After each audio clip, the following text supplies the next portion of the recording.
on entend beaucoup en Europe, y compris à gauche, que on pourrait faire du bien aux Palestiniens si seulement le Hamas n'existait pas et que le problème, c'est le Hamas.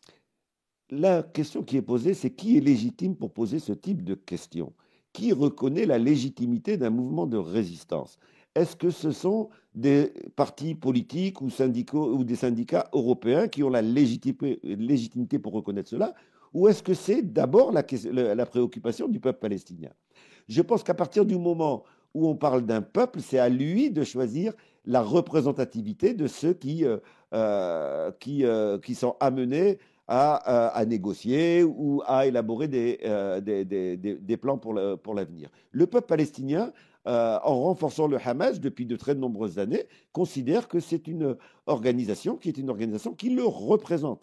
Et je ne vois pas de quel droit on pourrait de l'extérieur venir dire non, non, vous le considérez comme votre représentant, mais ce n'est pas le bon. C'est un Euh, peu un réflexe de colonisateur. Absolument, c'est exactement cette idée que il y a des peuples sauvages incapables de défendre leurs propres intérêts et qu'il y a des personnes qui est plein d'humanité qui pensent à la place d'autres peuples. Cette théorie de l'infériorité de certains peuples en termes de pensée, effectivement, c'est la mentalité coloniale.